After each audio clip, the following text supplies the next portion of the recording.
We are Mid-Michigan Hemp Supply, located in Midland, Michigan, specializing in your trusted hemp genetics and services. Contact us now to lock in your pre-season pricing and let us help you get your 2021 hemp plans underway. You can reach us at info@midmichiganhempsupply.com. Check out our website at midmichiganhempsupply.com, and don't forget to check out our social medias. Welcome to the iHemp Hour. My name's Dave Craybill. I'm with iHemp Michigan. iHemp Michigan's mission is to educate, inform, promote the research, development, and cultivation of industrial hemp here in Michigan.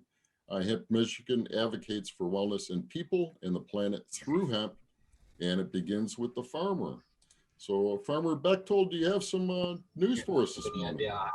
We've got great news coming up this week. Of course, the big news of this week is it's finally here. It's finally started. Yes, we're talking about March Madness. Oh, wait a second. No, that was the wrong. No, that was last week. Yeah. Yeah, but it has started. So those of you that are basketball fans, I think we can get through the rest of the pandemic here with a little bit of good basketball going, college basketball. But the real big news this week, it's finally here, and it is final. We have the rules that will take effect as of March 22nd. We have a U.S. hemp program in place. It's been 2 years since the Farm Bill of 2018 was implemented. Yesterday, the newly confirmed head of the USDA Agricultural Secretary, Tom Vilsack, signed off on USDA's final rule that has been released in January and is to take effect again on March 22nd. Regulations formally in place now is an excellent start to shaping the market for into the future. So that's good news. We finally got that in place. There will be tweaking that will be going on, obviously, to make the bill even better, but we have a program up and running, folks. It's really good. Yay.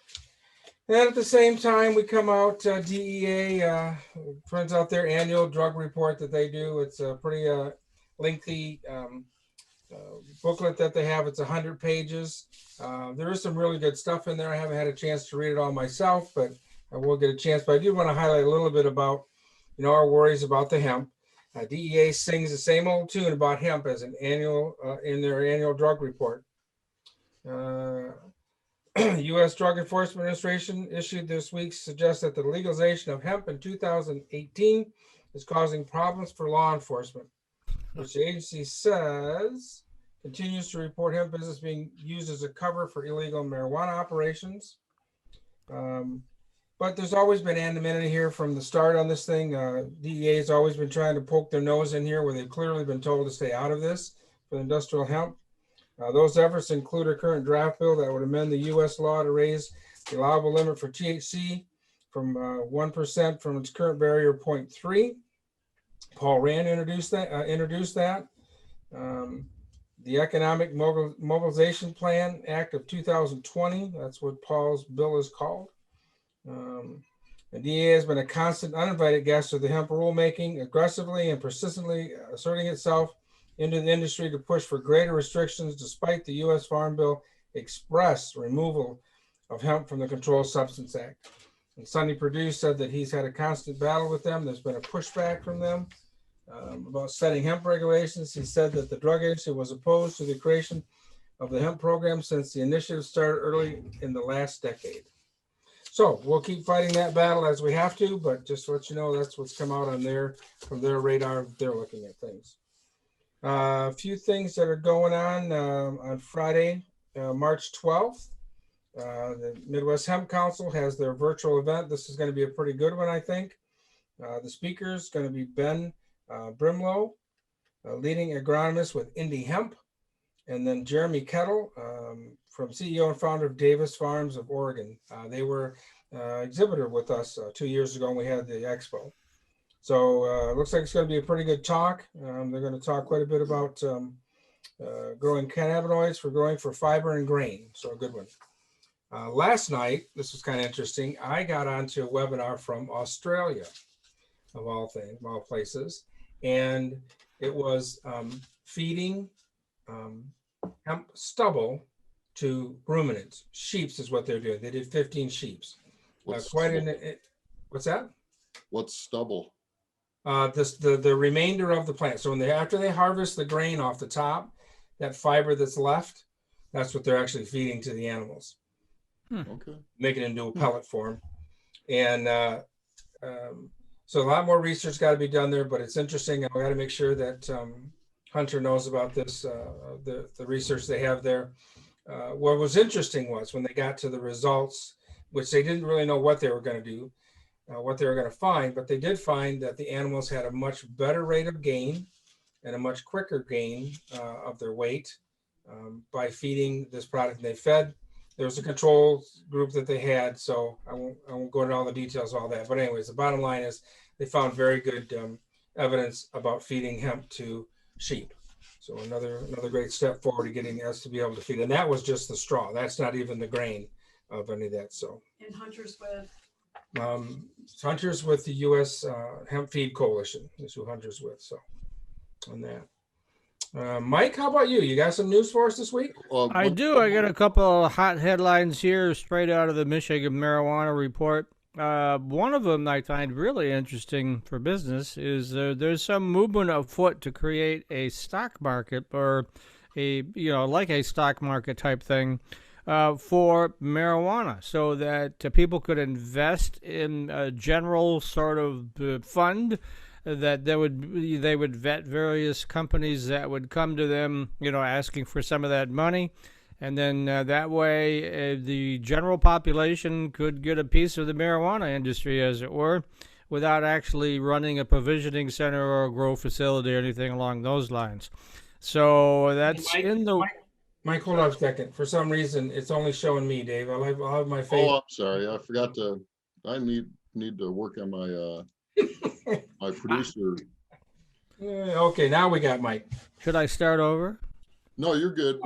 Could you hear me? You just couldn't see me. Is that it? Okay. Yes, sir. Yes. Probably good for you guys, right? Well, you got a face for radio, Mike. Yes, that's what I always say, right? So I used to do just audio podcasts. Nobody could see me, so it was perfect. All right. So anyway, maybe we may have a marijuana stock market in the works. It still has to get through MRA approval, and I'm sure the SEC is going to stick its nose in there somewhere. But it's interesting because right now, as you all know, I have to tell you guys, it's a very expensive proposition to get into the cannabis space. I mean, you're spending hundreds of thousands of dollars, some case more than $1 million, depends on what you're doing. So this could aid a lot of the smaller farmers that want to get into it, or just single provisioning centers that want to get into it, which is what originally the MRA, the Marijuana Regulatory Agency, wanted to do.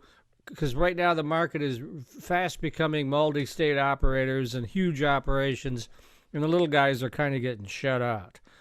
So this might help with that. The other thing that I know that Blaine in particular was asking about is the Hash Bash this year is going to be on virtual, just like it was last year. Obviously, because you're not going to get tens of thousands of people gathered on the University of Michigan Diag in pandemic times. But in lieu of that, they've created a whole TV program that starts at noon on Saturday, April 3rd. We have details in the Michigan Marijuana Report about how you can tune in. And the governor is going to be speaking. The Attorney General, Dana Nessel, is going to be speaking. A lot of politicians. Everybody that was really supportive of cannabis legalization, which, of course, happened in 2019. Or 2019, excuse me, that's when it officially started. And so it'll be a great program. It's going to have music, entertainment, so it's a variety show because otherwise, they want to, it's the 50th anniversary, and so they wanted to make sure we commemorated that. Yes, it started way back in 1971, hard to believe. And so good news there, and you can watch it from anywhere in the world. Even our friends in California there, like Sean there, he can even watch that and join the party, so as it were. And again, details at mimarijuanareport.com. And there you have it. Back to you, Dave. Blaine, you want to touch on HR 841? That's yeah, thanks, Dave. We're looking for some support for Bill HR 841. This is going to give us a regulatory pathway to be able to bring the CBD into the market. FDA is delaying and getting their steps ahead so we can get this market moving. And so HR 841 provides that path for that. We're asking everybody to reach out to their representatives in Washington to get support for this. If you go to hempsupporter.com, it's really, really simple. You just click on, Dave's bringing it up there, click on sponsor. You put in your basic information, your name, address. It automatically knows who it is. They ask you to put in your own personal message as well, but they've got a composed message there. And although it is canned, numbers matter. Yes. Numbers matter a lot, even if it is just canned. So please support that. There's also another bill they've got on there, and it's support farmers of color. Is that up there? Yep, right there, right below it, Dave, right there. Yep. So that's another one too. We'd like you to support that. Yeah, there's some language you can share on social media. Both these issues are real critical, and it's going to take all of us coming together to make this happen. One of the announcements that I'd like to make is that we have been asked, iHemp Michigan has been asked to be an advocacy member on the U.S. Hemp Roundtable. We're honored that they've asked us to be a part of that and help out with their cause and our cause as well. And so we're making a very nice partnership with them as we move forward to kind of tweak our Michigan bill a little bit in the future as well. So we're looking for their support, and we're looking to be able to help them as well, support them. So, yeah. What about you, Dave? You got anything you want to share with us right now besides your hemp wall? You want to talk about your wall there? Yeah, this is hemp wood from Kentucky, unstained boards. Then I stained it a nice bourbon color. They have two different face cut and I forget the terminology, but they have two different types of boards that they offer, and so they recommended this where you interlay the patterns. Yeah, see that showing? Works out pretty cool. Dave, I think again it looks like it's just me that's showing. I'm not sure if you're. Oh, yep. So I'll there we go. Myself. There we go. Now we're seeing a big, beautiful wall. Yes. I forget the terminology on the boards, but this looks more like a traditional board, the grain, if you can see that. And then the other board kind of looks like press board, but the herringbone pattern worked out really well with this, the contrast. So I'm just wrapping this up, and we'll have logos up there. So it's been a lot of fun. So it's good to demonstrate, and speaking of demonstrating, I've been doing my own homework too on this highway vodka is from hemp grain. It's pretty good. Unfortunately, we can't buy it in Michigan yet, but. Then how did you get your hands on a bottle? I guess we can't talk about that, right? Yeah. You don't want to talk about things on the air. Yep, that's right. Shh. So, we have some friends in the furniture business. So yeah. It's good. A little help from my friends. Enough said, right? Okay. So I guess. Yeah. All right. So I got a couple of things at the end of the show we'll talk about, but we'll save them for then. So right now we want to get into our show. We're excited to be able to have a number of guests on today to talk about an important topic that's coming up for all of us, and that's going to be nutrition for the plants as we grow them, whether it be for grain or fiber, or whether it be for the CBD. So we've got cutting edge solutions on today, and we've got, I believe, 3, but I've got a little resume for 2. So I'll let the third one. He'll have to introduce himself to us and tell us about him. But anyways, the first one we have is Gordy Johncock. Gordy is actually living here in Michigan. He's moved back here. He was born in Manistee County, Manistee County. He moved to Humboldt County in California and worked as the head of the bulk materials at Royal Gold. This is where he met Uncle John from Cutting Edge Solutions, and he worked on a few commercial growers in the hills. He brought his knowledge back here to Michigan again because he loves the Michigan winters and weather and all that good stuff, I'm sure, versus California. But I'm sure that's it. It has to be. Anyways. It's just amazing in December to have the comparison.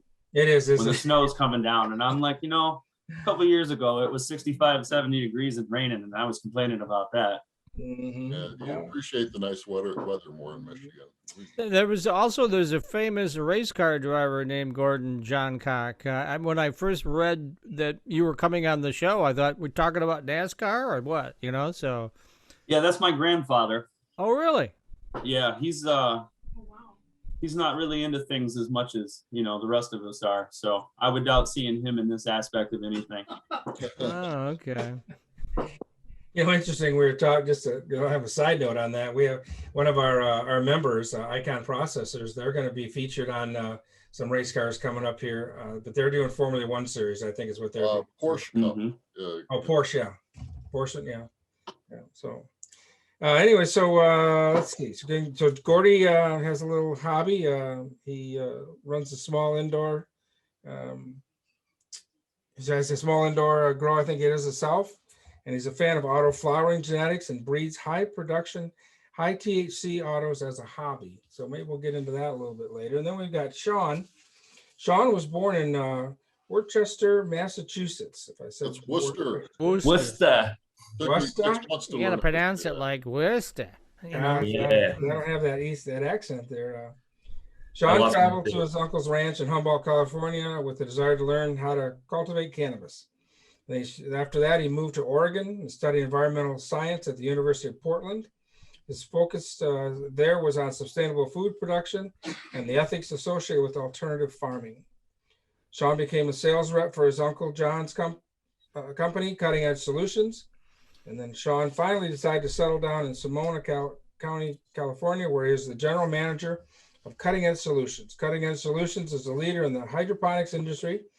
Their focus is on feeding biology and biological. I can't talk today. Feeding biologically. I think you had some of that highway vodka before we Well, I started, should have right? had some, I guess, before I okay. started, with good chemistry to help create sustainable cannabis practices. Ah.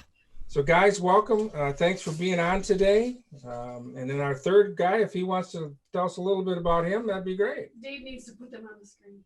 Dave, you got me on the screen again. We're good. Okay. Well, now Thank we you, got Blaine. you. Put the vodka away, Hey, Dave. Culver, tell us we don't have your first name or anything about you. So Mr. Kevin there texted us. He might be having some technical difficulties. I'm not sure if he can hear us right now. Oh, Okay. Can you guys hear me at all? Yeah, you're good, man. Yeah. Yeah, I guess you can hear me. I just can't hear. I can barely hear you There we guys. So go. I'm Now definitely we got having you. We're technical difficulties, but proud to be here, guys. I'm trying to figure some stuff out. So Kevin is a hemp farmer himself. He uses our product. He's got a farm in Tennessee that he runs all CBD and CBG strains. He's got his genetics from Oregon, and he's done a lot of consulting for hemp farms in southern Michigan now. So he's very experienced with hemp and using cutting edge on a large scale. So could I get his first name? Kevin. Okay, thank you. Yep.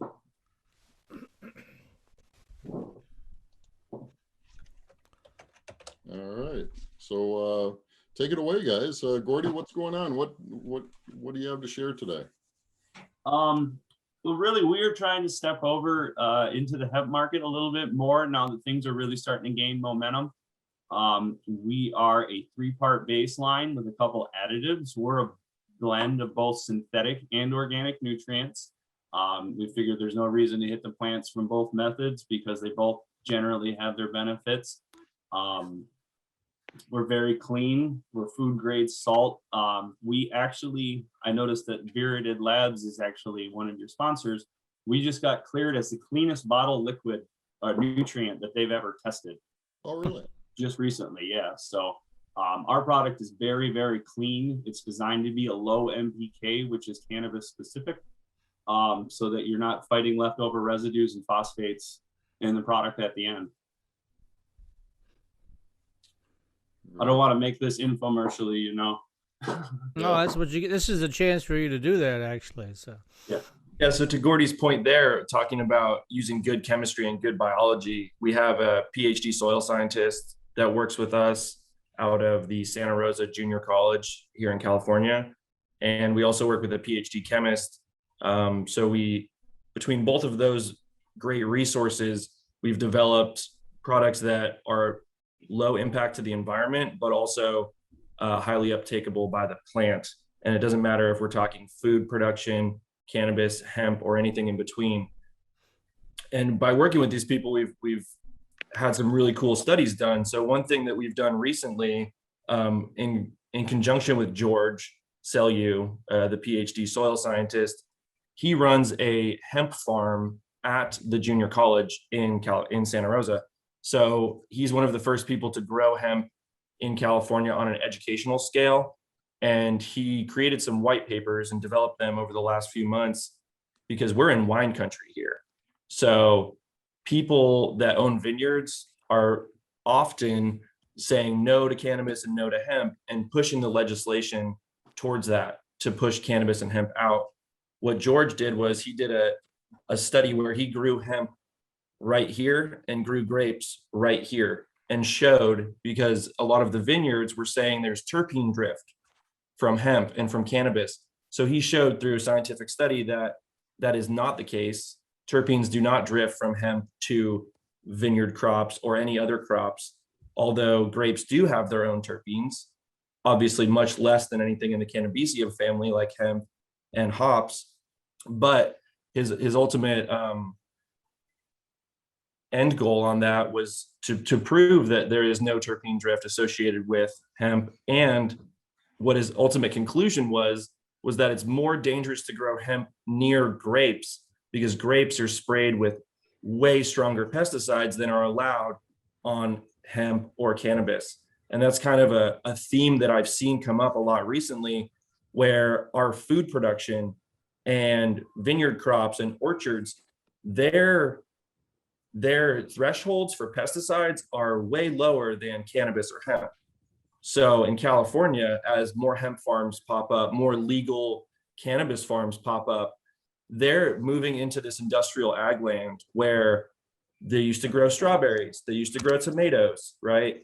And now if you try and grow cannabis in those soils, you're going to fail for toxicity right away. So we're working with some of the largest farms on the West Coast right now, helping them bioremediate their soil because of this major heavy metal problem in the soil from using bad synthetic nutrients. And that's where we've bridged the gap. So our synthetic nutrients will not bioaccumulate in soil, as we are the lowest in heavy metals, but we have the biology to combat that. So if you're trying to grow cannabis where strawberries were grown, you're going to either have to rip out your soil or figure out a way to bioremediate it.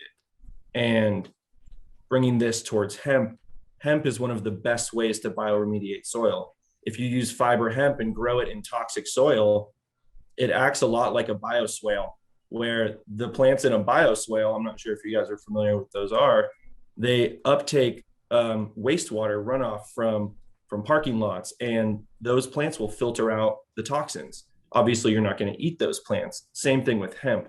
If you grow hemp in a large field and it's something that was completely contaminated, now if you're growing fiber hemp, you can mill that hemp down and create beautiful pressed boards, as you see behind Dave, and you're fixing the soil at the same time.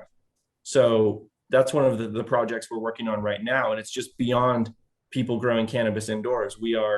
We're trying to change the way people look at cannabis and how people grow cannabis. Yeah, actually, I think it'd be very valuable because a lot of farmers in Michigan are taking a look at hemp and cannabis as alternative crops to grow. And if they, like you say, they've been growing very acidic type crops previously there, they got to deal with that, right? Exactly. Michigan has some of the highest standards for heavy metals and stuff testing nationwide at this point. Whether it's in the cannabis market or the hemp market, our margins for parts per million are lower than any other state.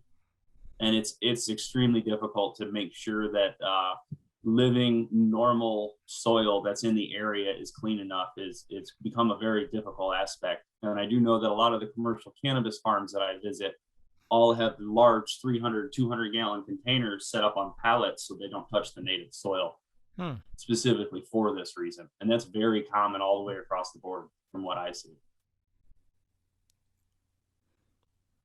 So cutting edge anyways, we have a biological tea concentrate that we are re-putting back out. We've just revamped this. We have, as Sean has mentioned, a lot of very smart people with PhDs who've gone through various compost teas and picked out the specific biology that really eat away at synthetic and mineralized phosphates and move those products into cannabis specifically. It's cannabis biology that we're putting in this sterile approach to a compost tea. There's no guanos in it. Heavy metals are non-existent because we're not using guanos. We also eliminate pathogens like salmonella and E. coli by not using those products. Like, for instance, our 15-gallon brew kit can be brewed in 3 days. Everything comes in the kit. And then you can dilute that down up to 750 gallons. So it's a lot to think about. I have an acre of hemp that I have to try and put a compost tea inoculant on, but it's drip friendly and it can be diluted down, vastly. And it still is just a wonderful product. It moves all of those phosphates. That's why a lot of synthetic lines you see that are on the market have a pK boost. We don't need one. Our product is designed to have a low NPK, and when using our biology, everything is so mobile that it's able to enter into the plant. Gordy, when you said you're not using guano, a lot of people may not understand what that is. When I say guanos, I'm talking about any form of composted or uncomposted fecal matter that's not necessarily a worm casting specifically. Like things like bat guano, generalized manures that you see on the market, cow manure, horse manure, all of those products are fantastic for bringing biology and improving soil texture. But the bacteria that associate with those as they break down are the things that won't allow you to pass through the state. They also are like bat guano, for instance. A lot of those are sourced in areas where they eat fruit that has heavy metals in it naturally in the soil. So the concentration builds up to a point where I use bat guano for a number of years. It's a fantastic product, but you wouldn't pass testing with it because of the heavy metal buildup. So we eliminate all of those issues by selecting specific bacteria and breeding them in our lab and then putting them in a bottle so you can brew them out yourself. Now, you said an interesting thing there about worm castings. Now, do you put worm castings in a different category? Yeah, worm castings are in a completely different category. Worms have an absolute perfect rhizome microbiome. So all of the bacteria that's associated with living soil around the rhizome, which is that 2 millimeter area that surrounds the root mass, all are naturally occurring on the surface of the worm and inside of their manure, which actually, if you think about the difference between worm castings and guanos, is worms actually make a little sausage almost. Their waste comes out with a mucus membrane that wraps it up. So it's slow dissolving, and it actually is a perfect inoculant for soil. So worms will not give you salmonella, E. coli, any of the negative associated bacteria. What helps a plant uptake the nutrients? What makes the difference there? Maybe Sean will take that one. Yeah, so I actually had one of my people grab me a box. This is what our Tea Brew Kit looks like.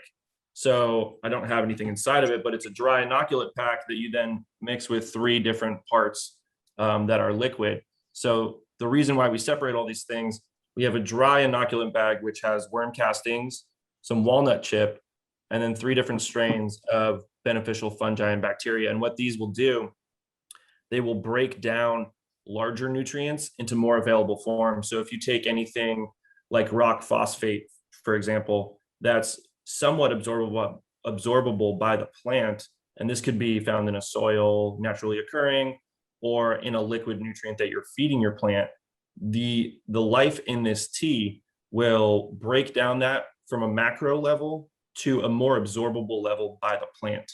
So it's basically digesting the food for the plant to uptake for simplicity.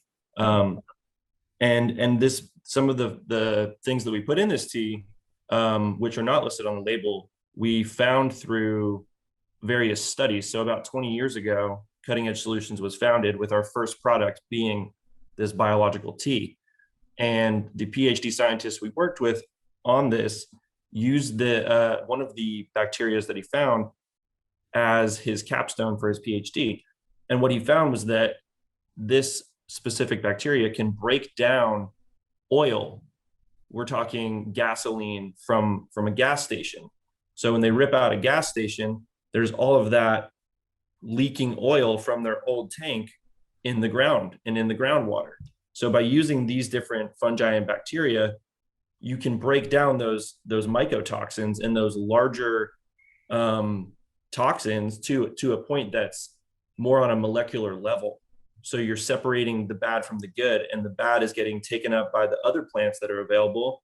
And this all comes back to hemp in the same realm, where this tea will help bioremediate soil faster because it's helping fiber hemp take up any of the bad nutrients and any of the good nutrients as well. So then when we talk about growing plants in potting soil or in pots, then this tea will rapidly uptake the nutrients for the plant.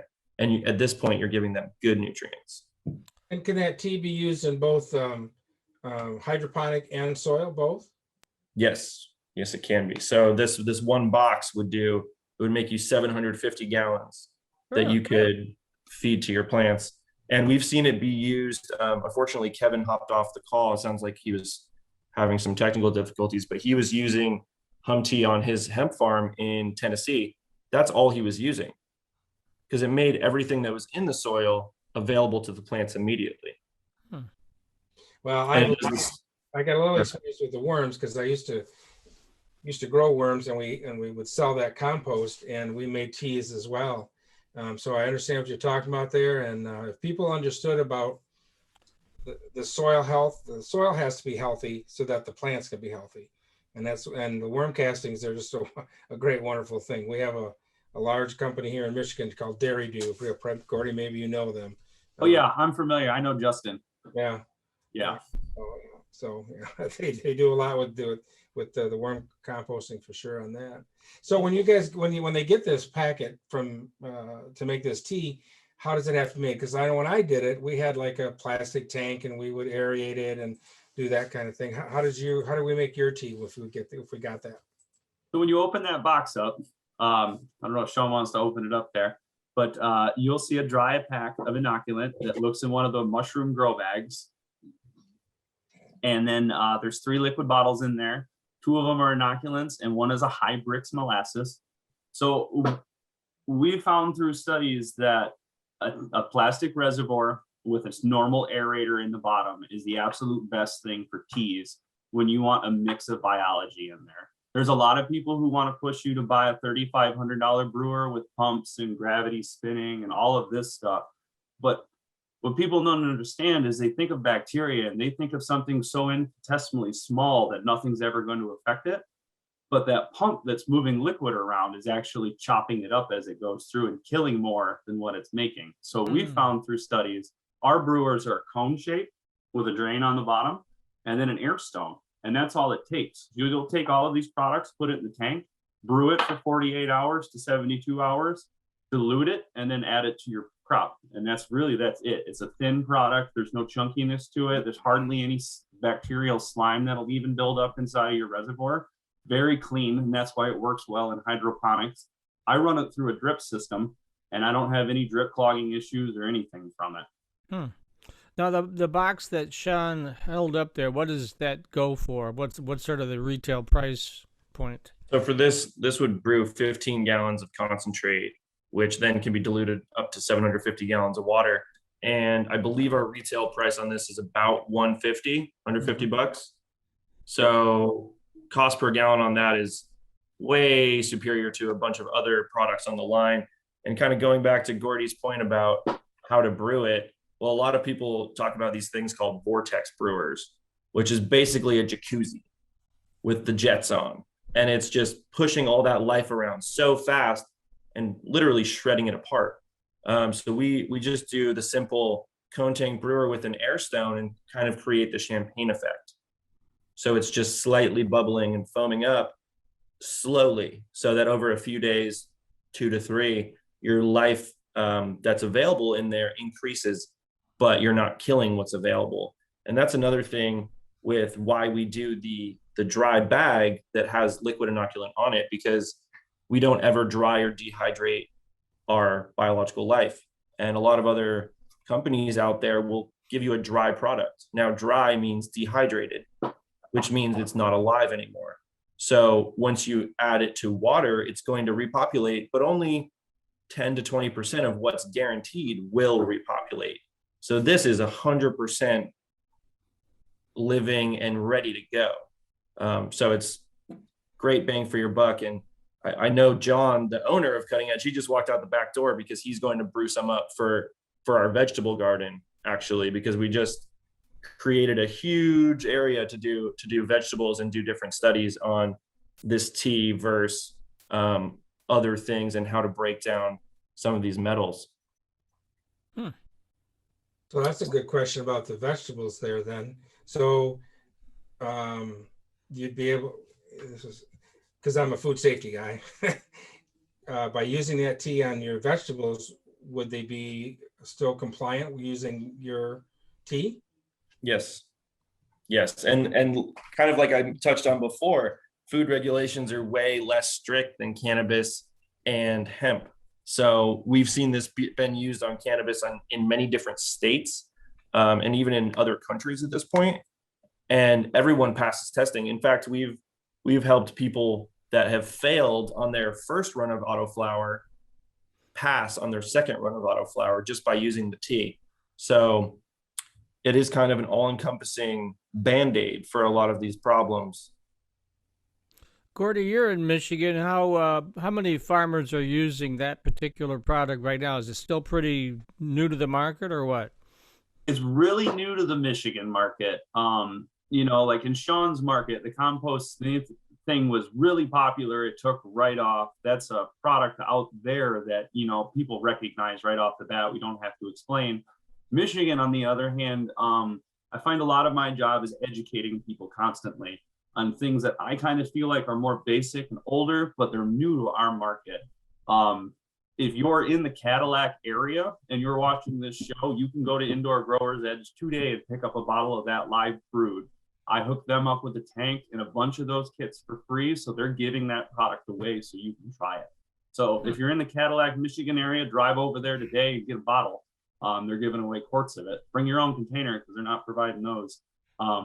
But it's a great product, and I really wish it's our one product that if you're going to pick up something from our line, this is what you should try. I have it broke apart so that an average person can spend $150 and use that one box their entire run. I can email that to anybody who's interested or share it with you guys, but you can brew up a single quart out of that kit that Sean has there and then inoculate 12.5 gallons. So it makes that product available to people who are in tents, which are really popular in Michigan. Small vegetable farmers will make $150 for the entire season lasts. So, while we're right on the topic, why don't you give that information, how people can reach out and if they want, you supply that through mail order, right, or through the website or whatever? You can order that, I believe, off of our website, but really we distribute in Michigan through any store that carries Hydrofarm products. Oh, okay. So any grow store that carries Hydrofarm is more than likely your best bet because shipping from California on a product like that just really isn't worth it when Hydrofarm factors it into the cost there at the grow store. But any store with Hydrofarm products can order any of our stuff. So Don't Sean, forget Blaine to try. Blaine is the big hemp farmer, and then Dave does a limited hemp farm there. So have to give them a try on that. Well, we can give you guys boxes, no problem, so you can try them out. Make a swap This, here. can this be applied through hydroponics? Obviously, it's done through the watering, through the whole system as it grows. But what about on the plants? Now, do you foliar feed this, or do you just directly apply it to the soil? It has benefits in both. It has a really great, it is a multi-level bacteria in that compost tea. So we have bacterium, protozoas, fungi, and tardigrades, which people refer to as water bears.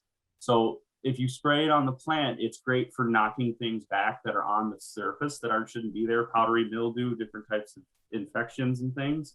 Helps clean that up because they compete with them and out-compete them.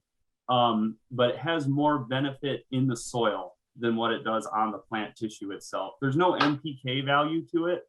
So you're not going to feed your plants with it, but you're going to activate what's in your soil. Some things I always tell people, anybody who's indoors knows when they dump their container out at the end of their cycle, they've got a little bit of a white ring in there and some salt buildup and things like that. This actually is so active in your soil, you don't get any of those things. You can dump out clean containers when you're done. Oh. Wanted Yes. to ask Sean about sustainable agriculture. That's what you went to school for. Yeah. What's the big takeaway there? Where do you see this heading? Yeah, I hear talk about no-till and regenerative agriculture. Do you see that happening? Well, yeah, kind of going back to what I had mentioned earlier about these big cannabis farms opening up. We're seeing 40 to 1,600 acre farms opening up in California on previous ag land, and I've seen a farm down south here do 40 acres of raised beds with a plastic bottom to those beds. And the reason they had to do that is because they couldn't grow in the soil that vegetables were growing in. So really in the realm of cannabis, on a large scale, something's going to have to change. And we can't just keep pumping salts into our soil like we do with all of our other forms of agriculture. And that's what we're seeing happening in our food production as well. The huge dust bowl that happened in the Midwest is going to be happening more frequently. And then as we see the general climate changing, right? So one of the studies that I did in college was, since I went to a private school, they didn't really want us to study cannabis. So I used grapes and wine as my senior thesis. And what we did is we looked at wine growing regions, and starting in the LA area all the way up to Seattle, we looked at what this is going to look like over the next 25 years. And it is completely transcendent to cannabis, because you see the climates that cannabis likes, right? The hills of Humboldt County, notorious for growing really good cannabis. As we see a 5-degree increase in temperature on average over the next 20 years, what is that going to mean for that climate? If the rainfall isn't what it used to be, if the heat is just a little bit higher, we're going to see top quality cannabis moving from Northern California into Southern Oregon, which we've already seen. And as we go forward, we're going to see that moving more and more north. So in relation to wine, we looked at Pinot in Sonoma County. Pinot Noir was always the top grape in Sonoma County. And now people are planting the varieties that are grown more south of here. And you're seeing Pinot get planted up in Oregon, way north in Oregon and way north in Washington. This is a crop that, you plant 10 years ahead, so you actually get a good vintage. So that watching the wine industry will be where the cannabis industry is going. So as they move more north, we'll see more outdoors going up in the Northwest. But on the note of sustainability and going back to salts, this same land that's being used for ag, we need to stop pumping salts into. And any commercial cannabis facility, if they're growing indoors, they're just growing with salts anyway. You do see some raised bed, no-till soils happening. I worked at an organic farm in Oregon. We were all indoor. So we had 7,000 square foot, and we used our own super soil. We used our own organic tea that we made. And then when the facility came online, we were using seabird guano. We thought we were doing a great thing. We're using organics. Yay.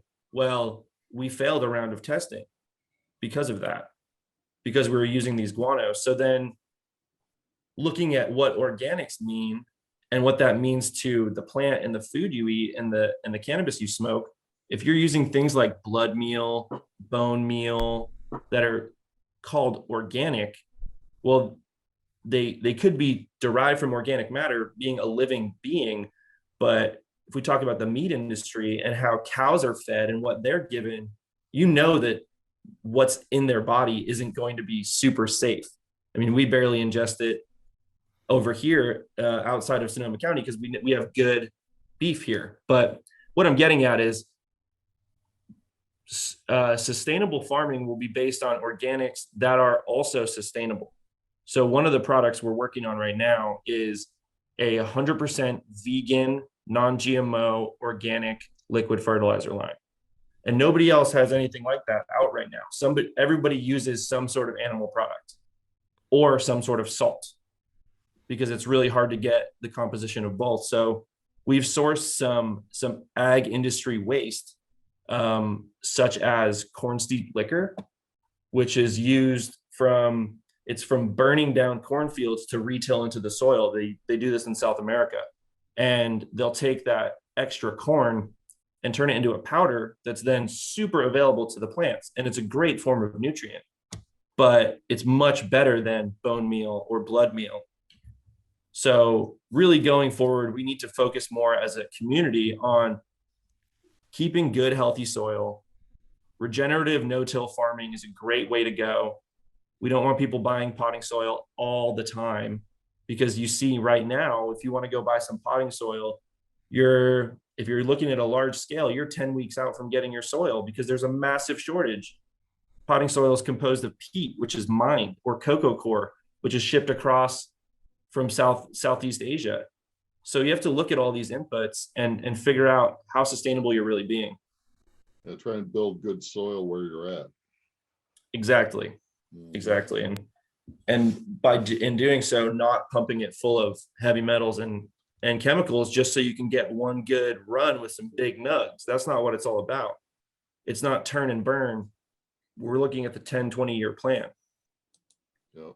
And that's where nutrient through organic biology is really important, because you don't necessarily have to disturb the biology that ground has cultivated by growing what you and I consider weeds. You don't have to disturb that. You should just add to it, and your yields and your quality should be there because you have biology. Whereas this constant disturbing the ground before you even plant into it is sterilizing this stuff with the sun and UV rays before you actually can even see what was going on in that field, which it's no wonder you have to use salts on top of it, because there's nothing to move nutrient into the plant. Interesting. Blaine, you're on mute. Thank you. So what about pH, guys? We've talked a lot about the uptake. Where does that pH need to be, and how do you adjust that? Or do you need to with this product? I wish I was able to pop up on my screen Muller's chart. And Muller's chart is basically... Actually, you can. He can give you the... If you got it on your computer, Dave can give you control of the screen. Let me try and pull it up. But basically, it's a chart that explains the synergisty between certain nutrients and the pH level of when they're available. So basically, I'm not even going to try and share it. I'm just going to explain it. So What's it called? It's very much like a bell curve, right? So different nutrients are available at different pH levels. So there's no one value that's going to get you the best nutrient uptake. A lot of people say a range of 5.5 to 6.5 for the water going into your plants. And that's true, but there's a lot that you can't get in that realm. So below 5.5, you're not getting, or you are getting more available calcium. And then when you go beyond that pH level, when you go above 6.5, manganese becomes more available. So really the sweet spot is that range, but we kind of recommend floating up and down the curve. So you could be anywhere between 4 and 8 and have really great nutrient uptake. It's just, you don't want to be at one pH all the time. Nobody wants to drink the same beverage all day, every day. You like different things, and the plant's the same way. Now that hemp vodka, I could probably drink that all day. I tell you what, it is smooth. It is very smooth. That's for sure. Yeah. I'll drink to that. Well, And Sean touched on manganese, which is something that we never hear about. As a consumer, you'd never hear about anybody talking about manganese. You've heard that CalMag, we've had this CalMag thing stuffed down our throat, forever now, since the hydro industry quit with dolomite. But manganese is such an important part of amino acid production. It is one of those key elements inside of the plant that is a catalyst to develop terpenes and terpenoids, which is really where the market's going. I mean, you see these outrageous percentage numbers that, these medical facilities are putting out. And it's because their terpenoids and their flavors and smells are so strong at this point that they're registering as actual percentages. And that's how these companies are getting 33, 34% THC content and other terpenoid contents, is they're grouping all of those cannabinoids together. So we have a product called Uncle John's Blend, which has some kelp enzymes and a bunch of different stuff in it, but it has all of these catalysts that help develop more flavors and smells. And yeah, we've seen one of the things that John, the owner of Cutting Edge Solutions, found. Now, you should have him on the podcast at one point. He's a trip all on himself. He's been out here since he was 14 in Berkeley, studying and growing cannabis, and he's completely self-taught. He basically got a master's degree at the UC Berkeley Library on his own accord, and he worked with a lot of different professors. And one of these people that he works with, and I don't remember his name, and I apologize, was studying cannabis in Vermont. And John ended up tracking this guy down in the late 70s and knocking on his door at his house and having a conversation with him. And the thing that he realized was that manganese is an essential building block to terpene production. So John came back to the West Coast, was studying different soils that he was growing on, different friends that had ranches on this ridge, that ridge. And one of his friends had this amazing train wreck. And it was the same cut of train wreck that everyone else had on the other hills. But this one guy was growing it the best. The flavor was there. The smell was there. It was so frosty. So he took some soil samples and he found out that that specific soil that he was growing in was super high in manganese. So in relation to the conversation he had with the professor in Vermont and his soil sample from the hill, he realized manganese is the essential building block. It's the catalyst towards terpene production. So without manganese in an available form, the plant's going to have basic terpenes. And a lot of the other fertilizers on the market would use things like manganese EDTA, which it's a stable form of manganese, but it's not super available to the plant. So we work with a few companies and have a biochelation process where we isolate different nutrients and chelate them so that they're super stable, but also very uptakeable by the plant. So Uncle John's Blend, this product has bioavailable manganese in it and will produce better terpenes across the board. So it's very interesting to just see how one little thing can change everything.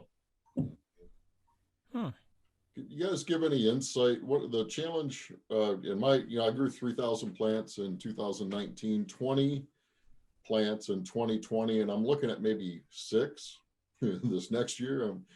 The number keeps going down, but the drying is, and curing is, man, I still have not figured that out. Low and slow, man. Yeah. It's a high humidity. I know from what I hear from my friends in the Denver area, they're actually drying and curing in big refrigerators at this point because it slows the process down so dramatically. So essentially when we talk about curing with cannabis, what we're talking about is an oxygen molecule coming in and replacing a chlorophyll molecule in the leaf. And that's what's off-gassing this haze smell. And we're getting rid of all of these chlorophyll molecules that we've built up. So the longer you can keep that plant crisp, you think about like your vegetable crisper in your fridge. So the longer you can keep it cut down and crisp during that dry process, the longer you can have that oxygen and chlorophyll exchange. And that is really the key. I mean, I know a lot of people who grow really quality genetics and they've tried to stick them in those dehydrating units and everything else, and it just ruins everything. Terpenes and terpenes are just so sensitive to the environment. So you're talking about an industrial size refrigerator kind of thing, or what? Yeah, that's essentially what I'm seeing out of people in that area. I'm not sure about, if that's taken off in California, but yeah, it's essentially a refrigerator that's maintained the correct humidity and crispness. So it's just like the crisper drawer in your fridge. And it just keeps the plant slowly drying out. I don't know if you guys are ever familiar, but if you take clones and you're not ready for them, you can throw them in the crisper drawer in your fridge wrapped in wet paper towel, and they'll sit in there for 3 or 4 weeks solid before you pull them out and you can root them still. Wow. Wow. That's interesting. Well, that's Yeah, what that's definitely doable. for some people, that's for sure. Yeah. I know a lot of people who do that. You know, you're tired of holding on to moms, so you just cut a bunch of branches, wrap them wet paper towel, throw them in your crisper drawer in a Ziploc bag, and pull them out when you're ready. Could I have a note from our wife? And tell her not to think that those are salad greens, okay? That's right. You know, so That's the devil's lettuce. Speaking of that, though, I was playing around. You know, I just love learning all this stuff. But so fan leaves, you know, that you have to pull all the fan leaves, you know, and we dehydrated some. And I had this test by Veritas Labs, and I just want to make a shout out real quick to our sponsors. Thank you to Veritas Labs and Mid-Michigan Hemp Supply for sponsoring the iHemp Hour. We really appreciate them. Mid-Michigan Hemp Supply offers clones and seedlings. They have a greenhouse in Midland and a farm down in Milford. And Veritas Labs has testing labs in Lansing and Bay City. So, but anyhow, so Veritas tested the CBG fan leaves that I saw Heidi Gabrielova. Do you guys know her? From Czechoslovakia, but she's some of the things they were doing over there with teas, and I thought, well, that's kind of interesting. And it actually has like 1.6% of cannabinoids in here. I was surprised on the fan leaves. Interesting. It's cool to have a good lab to work with that will do this and it doesn't break the bank. I just find it amazing that we continue to find more and more uses all the time. It's like there isn't anything that you can really consider a waste product anymore. There is a use for every aspect at this point somebody's figured out, which I think is super neat. Yeah, we were juicing. Rusty Peterson's one of our members, and he kept my first grow. He would come out and get a bunch of fan leaves, and they were juicing them. It's like, oh, I got to try that, and so started doing some of that. It's good with ginger and pineapple. Man, yummy. Yeah. Speaking of pineapple, we're coming up on the highlight of the show, aren't we, Blaine? We are. I think it's time for the Hemper. We're working on that, Dave. Did you get the email or not? No? Let me see. I stopped looking. Okay. Let me John and Gordy, want to thank you guys for coming on. If you have chat capability, why don't you put your contact information in the chat, or how people can get a hold of you. And again, you said, Gordy, you mentioned the brand name. If anybody carries what brand at the grow store? If they have Hydro Farm as a distributor, Hydro Farm's the main distributor for the whole Northeast. Essentially, they're the largest one in the nation at this point, I'm pretty sure. So almost every store orders through Hydro Farm, and if they don't, they absolutely can. Okay, super. Well, I want to thank you guys a lot. Sean, I got one question for you. You had mentioned that there's some soil remediation going on. Are they planting hemp to do that with then? Yes. So that is the plan now. Or is it the CBD kind? Going for fiber, because kind of as we mentioned, the plant itself will take up the heavy metals, and we don't want anyone smoking that or using it as any sort of medicine. But we're trying to work with a local company to develop some more hempcrete.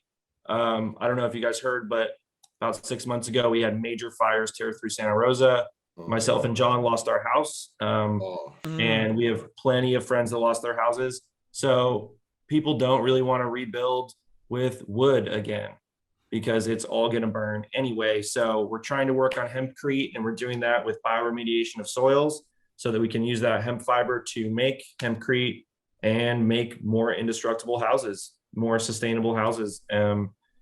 As the world changes and things get hotter, we gotta be ready for it. So that's kind of a cool thing where we can use this hemp to fix the soil so we can grow cannabis in it, and then use the hemp fiber to build a house. So that's something I'm working on. It's kind of a passion of mine. Yeah, keep us posted on that. Yes, we'll do. We'll do. I'll contact you later, Sean, about some samples that we have here of product that we can make for the herd and some other stuff too. So that would be awesome. We're moving ahead here in Michigan. Very nice. So awesome. Well, thank you guys for having us on. Gordy's right in Michigan, so always feel free to reach out to him, and then feel free to reach out to us on social media. We're often on our Instagram at Cutting Edge Solutions, or you can reach out via our website. If you have any other questions, myself and Gordy are happy to answer. Yeah, All right, thanks, well, stick Kevin. around. You're about to Give it a learn. try. Go ahead, Dave. Well, I was just going to say, stick around. You're about to The highlight of the hour. Yeah. Cool. the recipe of the show. Did you get them? Kevin, thanks for trying to get on, Kevin. Maybe we'll try to have you on another time, but we appreciate you trying to jump on there and be part of it. So just a couple other things I do want to talk about before we get into the recipe. Remember that Monday, the 15th of March, the sign up for farm programs ends. If you haven't done that, you've just got a few days to get that completed. Also, remember that you need to certify your acres at the FSA office this year. If you haven't done that before, it's a pretty simple process, but they're going to need some information. So don't wait till the last minute. I would suggest let them get through Monday and maybe give them a call after that and get set up. If you need help, give me a call. It's a pretty simple process, but I can help anybody that needs to get through that so you can get signed up at the office this year to meet that. That is a requirement for the program now, so you need to do that. Let's see, what else have I got? I missed here. Purdue University. Don't remember that Marguerite Bolt is having the hemp essentials. That's a self-paced it's going to be up for about 3 months to go over hemp, how to grow it, and how to process it. You can find that at purduehemp.org. And let's see, what else have I forgot? I think that's, we also have a position open that came up. This is with MRH Brands in Grand Rapids, Jenison area. Over here, they're looking for a office manager bookkeeper. This is a pretty good position, anywhere from $45,000 to $60,000, of course, depending on your experience there. And it comes with a few other bennies too. So that's MHR Brands over in Grand Rapids. And we'll try to get that posted if you need it, or give us a call and you can submit the information to them. So thought I'd give them a shout out for that. Well, and for some reason, I wasn't seeing the chat on the webpage, Blaine, but we have a couple questions I just found on a pop. Oh, okay. Let's handle them.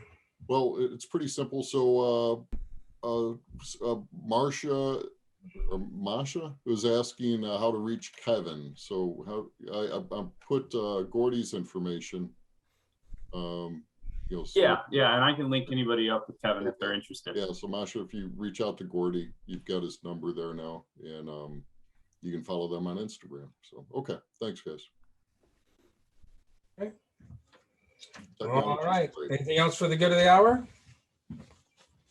We're there, aren't we? Okay, here we go.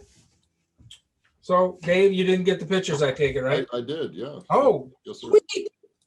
Yeah. See, I upped my game a little bit this week. Yeah, we actually have Oh, look at pictures. that. Yeah. Well, this is one of my little favorites. The grilling season has started. March 22nd is spring here. So a pretty simple recipe. This is just fresh ground beef. I like to use also venison when I have that available to me. And there's some blue cheese crumble on the one side. That's ice in the middle. And then there's hemp hearts on the side there.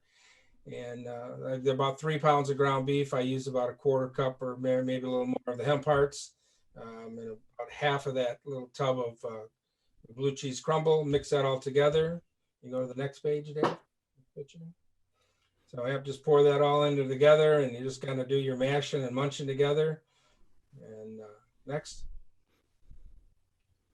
And then so I got 4 patties out of that. They're all ready to go for the grill. Now the next thing doesn't show it. So the ice. Here's what I do with the ice. So go back one day. You got to make these burgers a little bit bigger. I like big burgers. I cannot lie.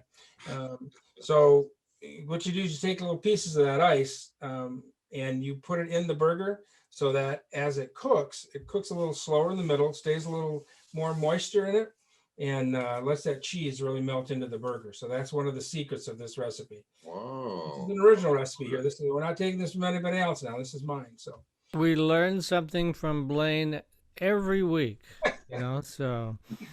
Yeah, go ahead, Dave, to the next picture. The next 2 maybe. Yep, keep going. There we go. Burgers there. Well, back to the. Oh, there we go. Yeah. So there's the finished product. And I actually have a picture of it, Dave. You want to bring back to me here now? This is the actual. Sure. I know you guys like smell-o-vision and taste-o-vision. Oh, yeah, it smells good. Yep. There we go. Yeah. All the hemp parts are toasted in there really nice. Back it off just a little bit. Yep. Yummy.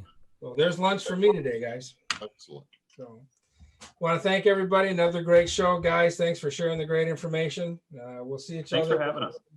next week. Now, a couple of weeks from now is going to be kind of interesting. Next week, we'll have Melissa from Westtown Bank. We're going to talk about some of the issues we have with the banking industry. A lot of those. Our company's been able to help out quite a We bit. have a banker that wants to play with the hemp industry. How cool is Yeah, that? it's just way amazing and cool. And then Dave's going to take one for the team here, folks. Yeah, somebody's got to do it. Yeah, Dave's going to go out to NOCO, Yeah. bastard, and he's gonna get us a bunch of interviews and a bunch of other stuff out there, and maybe have a hemp frisbee to throw around and play with out there. So we're looking forward to that. That's going to be a lot of fun. Not looking good to have frisbees. We're working on, maybe we can get some combs done real quick, but we're waiting on we're jumping through some red tape to get the frisbees done in time. Yeah, every job's got to have good red tape, doesn't it? So, Oh, well, anyways, we're going to close. be excited, Dave. We're going to wish you safe travels, obviously, as you head out there. But thank you. we're going to be excited. Dave's going to bring a lot of great information. Maybe do some. We're going to try to do the show live from the floor there if we can. So we've got a number of friends that'll have some booths out there. So that'll be a fun show for sure. So Looking forward to it. all right, thanks everybody. Thanks, See you guys. next week. Thank you all. Peace and love. Peace and love.